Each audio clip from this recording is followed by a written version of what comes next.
नमस्ते, पायल क्रिएशन में आपका स्वागत है। आज मैं स्लीव की कटिंग बताऊंगी। तो आज मैं पेपर पे कटिंग बताऊंगी। सबसे पहले पेपर को ऐसे ओपन करना है, उसके बाद इसे ऐसे फोल्ड करना है, उसके बाद एक बार और फोल्ड करना है। ठीक है, ये हमारा 4 फोल्ड में पेपर हुआ। इसके बाद मैं आपको इस वाइट पेपर पे बताती हूँ। मैंने पेपर में तो फ़ोल्ड करने का तरीका बता दिया, उससे आप समझ जाएंगे। देखिए ये मेरे पास 2 पेपर है। इसको मैं अगर ऐसे फ़ोल्ड करती हूँ तो ये 4 फोल्ड होता है। ठीक है, उसके बाद हम क्या करेंगे,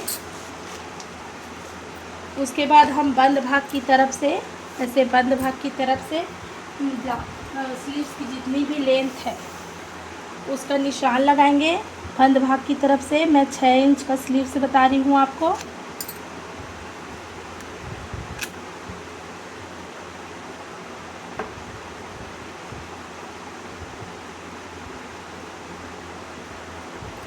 छः इंच का हमें बंद भाग की तरफ से लंबाई लेनी है। स्लीव्स की जितनी भी लंबाई है हमें, मैं 6 इंच का बता रही हूँ, आपकी जितनी भी है उतने में आप निशान लगाएंगे। ठीक है, उसके बाद फिर ऊपर की तरफ, इधर ऊपर की तरफ हम आर्म होल की गोलाई का माप सिखाए थे सबसे शुरू क्लास में। ब्लाउज़ में पुराने ब्लाउज़ से माप लेना सिखाए थे, तो उसमें आर्म होल की गोलाई का भी माप हमने बताया था कि कैसे लेना है।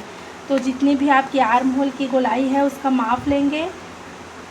मेरा 7 इंच है, आपका जितना भी है उतना लेंगे और 2 इंच प्लस करेंगे। ये ऐसे, ये हुआ। आर्म होल की जितनी गोलाई है उसका नाप लिखेंगे और 2 इंच प्लस करेंगे मार्जिन के लिए। उसके बाद नीचे की तरफ से हमें आस्तीन की गोलाई का माप लेना है। मेरा 6 इंच था, आपका जितना भी है उसमें उसका निशान लगाइए और 2 इंच प्लस कीजिए। आस्तीन की गोलाई में 2 इंच मार्जिन। अब इन लाइनों को हमें मिला देना है तिरछे से तिरछा। ये फिटिंग वाली लाइन है हमारी ऐसे, और ये मार्जिन वाली लाइन। ठीक, उसके बाद हमारी जितनी भी आस्तीन की लेंथ है उसमें हमें 2 इंच माइनस करना है, कम करना है। तो मेरी आस्तीन की 6 इंच थी, उसमें मैं 2 इंच माइनस करूँगी तो कितना बचेगा, 4 इंच।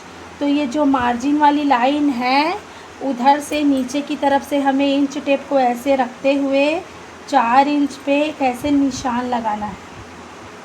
आप जितनी भी लेंथ की स्लीव्स बनाएं आपको उसमें 2 इंच माइनस करने हैं। यहाँ से हमारा शेप आएगा ऐसे आस्तीन का। तो ये ऊपर की तरफ से जो हम लेंथ लिए हैं उधर से ऐसे गोलाई लाते हुए ऐसे यहाँ से हल्का सा ऐश आकार का शेप देना है, ऐसे ऐसे। समझ आया? देखिए, बंद भाग हमें पेपर को या कपड़े को 4 फोल्ड में करना है। बंद भाग की तरफ से लंबाई लेनी है, ऊपर की तरफ से आर्म होल की गोलाई का निशान लगाना है। जितना भी आपकी आर्म होल की गोलाई है उसमें निशान लगाइए, ये फिटिंग वाली निशान है। उसके बाद 2 इंच मार्जिन के लिए रखिए। उसके बाद नीचे की तरफ से आस्तीन की गोलाई का माप लगाइए, जितना भी आएगा उसमें 2 इंच प्लस कीजिए। ये मार्जिन की लाइन है। उसके बाद फिर जितना हम आस्तीन की लेंथ लिए हैं उसमें 2 इंच माइनस करना है। तो ये वाला निशान शेप के लिए लगाना पड़ता है। तो ये वाला निशान कहाँ लगेगा, जो ये हमारी मार्जिन वाली लाइन है वहाँ पे हमें इंच टेप को रखते हुए जितनी भी लेंथ है, जितनी भी हमारी आस्तीन की लेंथ है उसमें 2 इंच माइनस करेंगे। तो जितना भी आएगा ऐसे इंच टेप को रखते हुए हमें यहाँ पे एक निशान लगाना है। और ऊपर की तरफ से जहाँ से हम लंबाई लिए थे 6 इंच की, वहाँ से हम ऐसे गोलाई देते हुए इधर से यहाँ तक हमें हल्के हाथों से ऐसे आकार का शेप देना है। ये हमारे आस्तीन की ड्राफ्टिंग हो गई। अब मैं कटिंग करके बताती हूँ। ओके, यहाँ से हम ऐसे कट करेंगे, ये ऐसे ऐसे और ये हमारी आस्तीन की कटिंग हो गई। कपड़े को 4 फोल्ड में करना है, फिर बंद भाग की तरफ से लंबाई लेनी है। ये ऐसे हमारी आस्तीन की कटिंग हो गई। ये हमारी आस्तीन की कटिंग। ये जितने भी हम आस्तीन की लेंथ लेंगे उसमें 2 इंच माइनस करेंगे मार्जिन की तरफ से, वो हमारे आस्तीन का शेप आएगा। ठीक है, कपड़े को 4 फोल्ड में ही रखना है और बंद भाग की तरफ से हमें लंबाई लेनी है। ठीक है।